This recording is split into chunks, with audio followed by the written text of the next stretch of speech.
का प्राविधान है कि जल निगम के संचालन के लिए जल निगम अपने यहाँ इसके संचालन हेतु उप नियम बनाने के लिए अधिकृत है। जिनकी सेवा पूरी हो गई है उनको विनियमित कर दिया जाए और यह प्रस्ताव शासन को भेजा गया। 29 सितंबर 1984 में शासन पर इस पर विधिवत मुहर लगाते हुए इनको वो अधिकार दे दिया।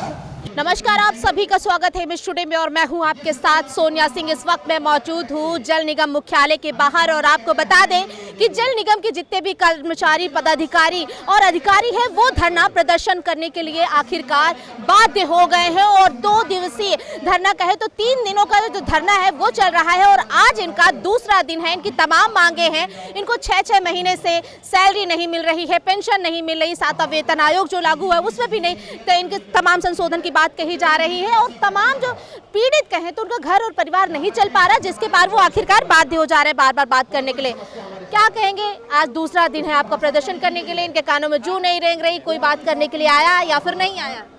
आज उत्तर प्रदेश जल निगम एकीकृत संघर्ष मोर्चा के संघर्ष चरण के दूसरे दिन हमारे यहाँ आगरा क्षेत्र और गाजियाबाद क्षेत्र के विभिन्न जनपदों के सैकड़ों की संख्या में साथी यहाँ उपस्थित हैं। सवेरे से उपस्थित हैं, अनुशासन के साथ हैं। समस्या वही है, नियमों की अनदेखी कर हमारे कर्मचारियों को, हमारे पेंशनर्स को परेशान करना। प्रशासनिक तानाशाही इतनी चरम पे है, उनकी असंवेदनशीलता इतनी चरम पे है कि जो नियम हैं, जो माननीय उच्च न्यायालय के और उच्चतम न्यायालय के आदेश हैं, उन तक का वो पालन नहीं कर पा रहे हैं। उनका जो पहला कर्तव्य है कि अपने कर्मचारियों को महीना भर काम कराने के बाद 1 तारीख से लेकर 5 तारीख तक वेतन देना, पेंशनर्स को 1 तारीख से 5 तारीख के बीच में पेंशन देना, शासन द्वारा महंगाई को देखते हुए जो महंगाई भत्ता और महंगाई राहत लगाई जाती है उसको समयानुसार देना, ये कुछ नहीं देना चाहते। पैसा रहते हुए आज 25,000 करोड़ काम जल निगम नगरीय करा रहा है, 1,26,000 करोड़ का काम ग्रामीण करा रहा है, न तो वहाँ और 4,000 कर्मचारी हमारे 2020 से पेंशन से वंचित हैं। ये इतने असंवेदनशील हो गए हैं कि इनको ये समझ में नहीं आ रहा है कि हम बिना वेतन के कैसे अपने कर्मचारियों से काम कराएंगे। और जिन्होंने 30-30, 35-35 साल, 40-40 साल तक हमारी सेवा करी कम पैसे में, पूरे देश में सबसे कम वेतन उत्तर प्रदेश में था, तब ये पेंशन की व्यवस्था थी, कोई भीख नहीं है। तो सरकार द्वारा नियम पेंशन की भी चीज़ रखी गई है, हम कोई इनसे भीख तो मांग नहीं रहे। अगर आप पेंशन नहीं दे सकते, आप वेतन नहीं दे सकते, पैसा रहते हुए उसको उससे सेंटेज की व्यवस्था नहीं कर सकते, आप 4,000 करोड़ जल निगम ग्रामीण में रखा हुआ सेंटेज का उसको मिलने के बावजूद आप 7वां वेतनमान नहीं दे सकते, आप 252% DA/DR नहीं दे सकते, शासन जब स्वीकृत करता है तब नहीं दे सकते। तो इसके आदी हो चुके हैं और हम अब आदी हो गए हैं कि इनका आदीपन अब छीन लेंगे। और तो जब तक कुछ भी कोई समाधान नहीं निकलता, क्या तब तक आंदोलन ऐसे ही करते रहेंगे? बड़े आंदोलन के लिए बाध्य होंगे? हम बड़े आंदोलन के लिए बाध्य हो चुके हैं और हम सितंबर महीने में एक बड़ा आंदोलन करेंगे। वो करेंगे कि यहाँ जो बैठने वाले लोग हैं, फिर यहाँ से जाएंगे और मुख्यमंत्री से कहेंगे साहब सब जगह रख दीजिए, जल निगम में मत रखिए। और हम इनको यहाँ बैठने नहीं देंगे। भाई भूख है, बच्चों की भूख है, अपनी भूख तो हम कहीं से मिटा लें। बच्चे हैं, बेटे हैं, बहुएं हैं, हम उनको कहाँ से जिलाएंगे? हम कहाँ से अपनी दवाइयाँ कराएंगे? हमारे 4-4 आदमी 1 महीने में मर गए इलाज के बगैर, ये तब भी नहीं पसीजते। तो ये कष्ट बहुत है, लेकिन अब यह कष्ट हमारा दुख नहीं रह गया है, अब हमारे गुस्से में बदल गया है। जब आदमी को गुस्सा आता है, आक्रोश आता है, तो हम लोग जरूर सरकारी अधिकारी कर्मचारी रहे हैं, हम नियमों का पालन करना जानते हैं। नियमों के तहत गांधी जी ने सिखाया है कि जिसके राज्य में सूरज नहीं डूबता था उसको भी भागना पड़ा 1947 को। तो ये कौन सी खेत की मूली है, ये भी भागेंगे। सर कैसे घर चला रहे हैं, क्योंकि न वेतन मिल रहा है न पेंशन मिल रही, तमाम बीमारियां आंखों में अभी भी हम देख रहे हैं आंसू। 6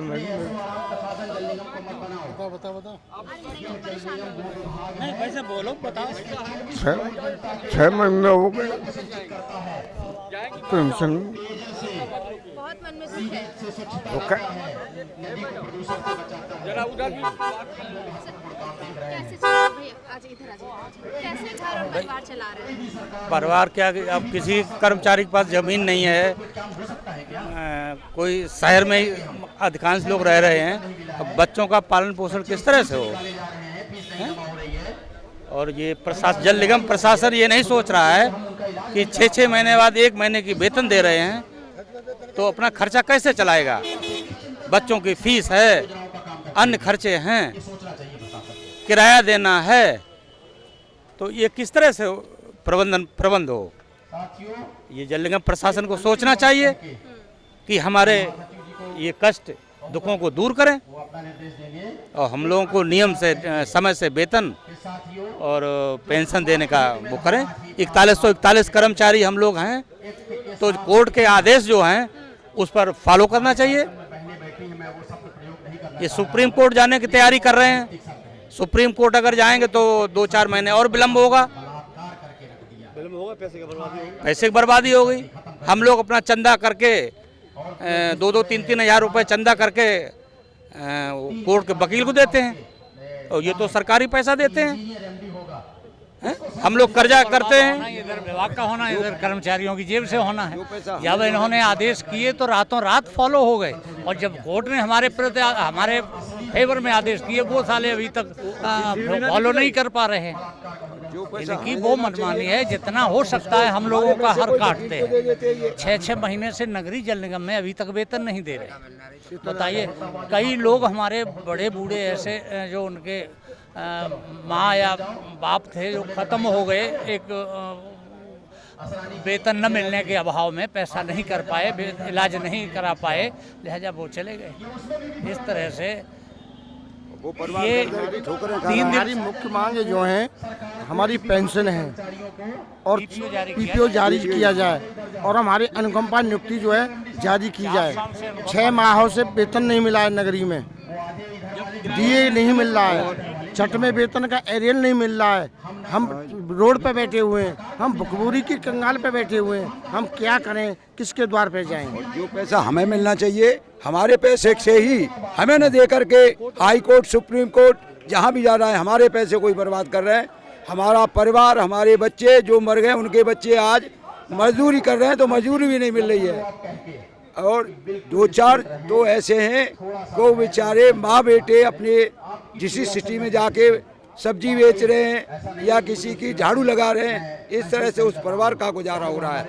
ना जाए ऐसे अधिकारी का, IAS बैठे हुए हैं, अगर मारना है तो साले हमें गोली मरवा दें, हमसे गोली चलवा दें। हम यहाँ खड़े हुए हैं तो हम मरने को तैयार हैं। ऐसी सरकार और ऐसे ही नुमाइंदे इनके अधिकारी, पहला हमारा डिपार्टमेंट का MD होते थे तो हमारी फरियाद सुनते थे और हमारे आंसू पोंछते थे। आज ये आंसू क्या हमारा खून खींचने लग गए हैं। तो हम दुखी होके, विवश होके, चाहे हमारे जो नेता लोग निर्णय लेंगे, चाहे प्रधानमंत्री तक जाएं, जहां तक जाएंगे हम मरेंगे मिटेंगे, पर हम जीते जी इनको अधिकारों को निरस्त करवा दें। हमको रिटायरमेंट हो गए 5 साल से हम घर पे बैठे हुए हैं। हमको एक भी वेतन का पेंशन भी नहीं मिल रही है। हम किसके घर जाएं? हमारे बच्चे बीमार हैं, हम खुद बीमार हैं, हम अपने बच्चों की पढ़ाई नहीं कर पा रहे हैं। तो अब बताइए हम किसके द्वार पे जाएं?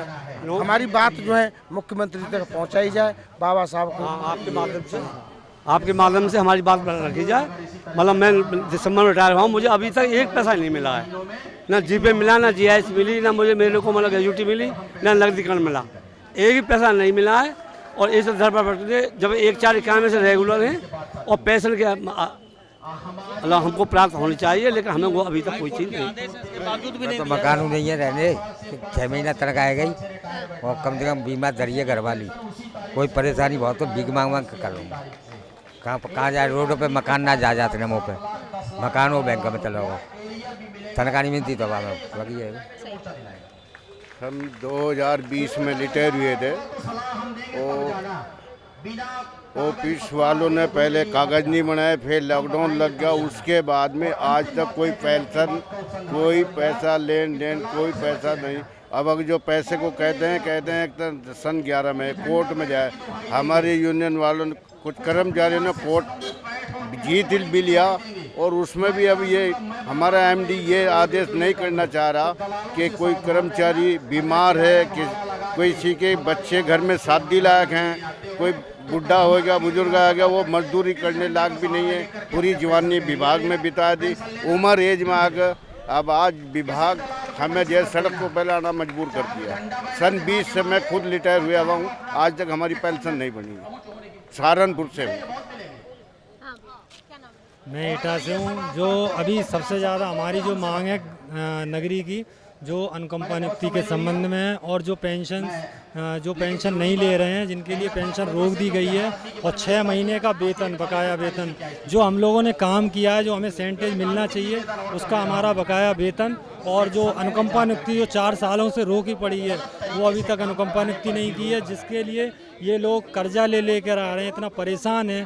और ये एमडी साहब इतना कर रहे हैं कि ये सुन ही रहे हैं, किसी की नहीं सुन रहे हैं। ये समझ लो इतना परेशान कर रखा है शासन प्रशासन, कोई नहीं सुन रहा है मैम। तो इसके लिए मैं आप लोगों से विनती करते हैं, जैसा भी करके इन लोगों की अनुकंपा नियुक्ति, छठे और 6 महीने का वेतन पेंशन, और जो हमारी जो पेंशन रुकी पड़ी है लोगों की 20/8/2020 से जो पेंशन रोकी गई है, और गलत तरीके से रोकी गई है, अनुकंपा नियुक्ति गलत तरीके से रोकी गई है, और 6 महीने का वेतन भी गलत तरीके से रोका गया है, जबकि हमारा सेंटेज बराबर आ रहा है, फिर भी हमारा इन्होंने अपनी मनमानी से रोक दिया है।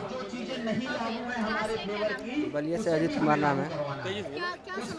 हम लोग 4 साल से नियुक्ति नहीं हो पा रही मृतक आश्रित वाले, 4 साल से। नहीं सुना, 4 साल से तो भटक ही रहे हम, 4 साल से हम भटक ही रहे हैं, आ रहे हैं जा रहे हैं, आ रहे हैं जा रहे हैं, आज दूसरी बार आए।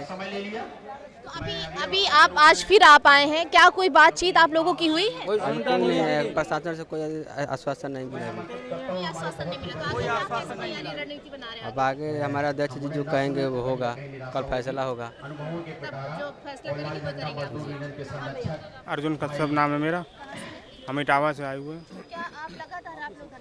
जी 4 साल, जी 4 साल से, बिल्कुल 4 साल हो गए हैं यहाँ लखनऊ भटकते, लेकिन हमारी कोई भी किसी प्रकार की कोई सुनवाई नहीं हो रही है। ना ही माता जी को पेंशन दी जा रही है, और हमारे जो भुगतान होने थे उसमें भी 10 से 12 लाख रुपए की कटौती कर दी गई है। जी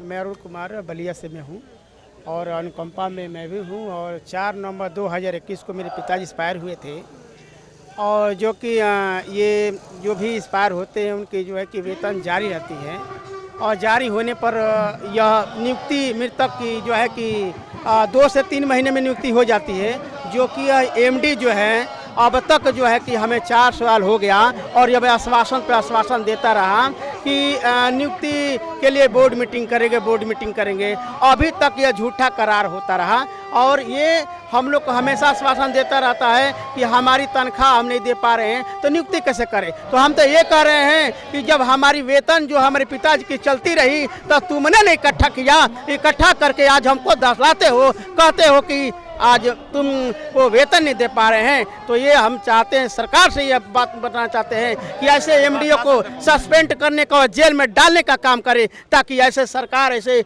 जो बैठी हुई है और ऐसे एमडी बैठा हुआ जो आईएएस कि जो हमारी हनन कर रहा है। तो इसलिए मैं आपसे निवेदन करना चाहता हूं कि हमारी आवाज़ उस सरकार तक पहुंचाए जो सरकार बोलती है कि सबका विकास करेंगे, और अभी तक हम विनाशी में हैं। आज आपके सामने देख रहे हैं कि किस तरह से धरना प्रदर्शन चल रहा है। अगर सरकार समझती है तो आज यही निवारण करे, वहाँ पर बैठ करके ये न कहे कि हम सरकार बनाएंगे। तो क्या सरकार बनाएंगे जो रोजी रोटी के लिए हम तरस रहे हैं? कोई सुनने वाला नहीं है। एटा से हूँ मैं, इमरान नाम है मेरा, 4 साल हो गई मुझे। दीदी पहले भी आया था, मैं हर प्रदर्शन में आता हूँ मैं, लेकिन कोई सुनवाई नहीं है दीदी, किसी तरीके की कोई सुनवाई नहीं है। तो क्या करें दीदी, कोई नहीं सुनवाई, कोई सुनते ही नहीं है दीदी। सुनवाई क्या, यहीं मरेंगे, यहीं दम दे देंगे मर के, और क्या करेंगे? यहाँ करना क्या है, यहीं मरना है भाई। बच्चों के खाने के लिए है नहीं, उधार लेके आ रहे हैं, क्या करना बताइए आप? कोई सुन ही नहीं रहा। मैडम, एक कैडर है 4141 का, जो यहाँ पर जितनी आपको ज़्यादा भीड़ दिखाई दे रही है वो 4141 की है। उन्होंने इनको नियमित कर दिया और फिर ये प्रोग्राम बना करके शासन में चले गए। और शासन में एक IAS बैठी थी सुधा शुक्ला, उनसे इन्होंने आदेश करवाए कि इनको जो है पेंशन के अधिकारी नहीं है, तो 2011 से इनको नियमित माना जाए, जबकि हम पूर्व से ही पहले से ही इसके पात्र थे। उसके बाद में इन्होंने आदेश करवा करके हम लोग कोर्ट में गए और कोर्ट में जा करके हमने वो आदेश करवा दिया जो सुधा शुक्ला जी का आदेश था, वो निरस्त करवा दिया। अब ये बिल्कुल बजा दिया इन्होंने कि फिर भी नहीं मान रहे। पता नहीं कैसे हिटलर बैठे हुए यहाँ पे, मतलब कहते भी हैं और मानते भी नहीं। ये कैसा शासन प्रशासन है भाई? हम अपनी बता को कहने के लिए यहाँ पे आते हैं, आपके सामने भी आते हैं। हम आपके बहुत आभारी हैं कि आप हमारी आवाज़ को मुख्यमंत्री जी तक पहुँचाती हैं। और कल हमारा प्रदर्शन है यहाँ से मुख्यमंत्री के आवास तक। हाँ जी हाँ, पैदल जाएंगे, लेकिन ये हमें बीच में ही रोक देंगे। भाई इनसे लड़ तो नहीं सकते हम तो नौकरी पेशे वाले लोग हैं। बट ये है कि हम करें तो करें क्या? फिर क्या करता है आदमी जब कुछ नहीं मिलता है? तो बस वही करता है, करो या मरो, ये स्थिति है। तो ये अपनी बात को कह भी देते हैं और मानते भी नहीं, ये सबसे बड़ी विडंबना है। तो इसीलिए हम आपसे अनुरोध कर रहे हैं कि हमारी बात को मुख्यमंत्री तक पहुंचा जाए और उनसे उनको अवगत करा जाए, नहीं तो फिर ये कर्मचारी पता नहीं क्या करें। तो देखिए सभी लोग जो है वो आक्रोशित हैं, आक्रोशित भी हैं, गुस्से पे भी हैं और लगातार जो है क्या कहेंगे? अरे मैं इसलिए आई थी, मैं 6 महीने हो गए तनख्वाह नहीं मिल रही है। मेरे 4 बच्चे हैं, मतलब उनको मैं पढ़ा नहीं पा रही हूँ। मुझे शादी भी करनी है, शादी भी नहीं कर पा रही हूँ। जब तनख्वाह नहीं मिलेगी तो शादी कहाँ से करूँगी? जब पैसा ही नहीं होगा तो पति की पेंशन है नहीं मेरे पे और मेरे पे कुछ है नहीं। मैं ऐसे ही गुजर कर रही हूँ, कोई नहीं सुन रहा है यहाँ, कोई सुनता ही नहीं है। कोई बहुत परेशान है, हम बच्चे भी परेशान हैं, मेरे इलाज नहीं करा पा रही हूँ मैं उनका, सभी परेशान है बच्चे को। तो देखिए ये जल निगम के तमाम जो रिटायर कर्मचारी हैं, यहाँ पर तमाम जो वर्किंग अधिकारी हैं, जो अभी कर्मचारी, वो तमाम उत्तर प्रदेश के जिलों से यहाँ पर आकर के विरोध प्रदर्शन कर रहे हैं। और शांतपूर्ण तरीके से अगर कहें तो वो यहाँ पर मुख्यालय के बाहर बैठ के धरना कर रहे हैं। इनकी कई मांगे हैं, 6-6 महीने हो गए वेतन इन लोगों को नहीं मिला है, इनका घर और परिवार नहीं चल पा रहा है, इनको जो है कई वर्षों से जो है इनको पेंशन नहीं मिली है। कई मृतक आश्रित है जो परिवार, वो भी लगातार नियुक्ति को लेकर आ रहे हैं, उनके भी नहीं सुनी जा रही है। जो 7 वेतन आयोग लागू किया गया उस पर भी कोई कार्रवाई नहीं की जा रही। तो तमाम समस्याएं हैं जिन्हें लेकर के सभी हर बार पहुंचते हैं कि आज नहीं तो कल इनकी समस्या का समाधान होगा, लेकिन शायद जो है इनकी जो बात है वो सरकार तक और MD तक नहीं पहुंच रही है। फिलहाल ये लोग शांतिपूर्ण तरीके से यहाँ पर 3 दिवसीय धरना प्रदर्शन कर रहे हैं और कल जो है ये कह रहे हैं कि हम बड़ा आंदोलन करेंगे और अगर भी बात नहीं मानी तो हम एक बड़े आंदोलन के लिए और भी बाध्य हो जाएंगे। तो ये तस्वीरें आपको लखनऊ के जल निगम मुख्यालय से दिखा रहे हैं, जहां पर उत्तर प्रदेश के तमाम कर्मचारी जो है यहाँ पर पहुंचे हैं अपनी तमाम मांगों को लेकर। विजय कुंदन सिंह के साथ मैं सोनिया सिंह, MS टुडे, लखनऊ।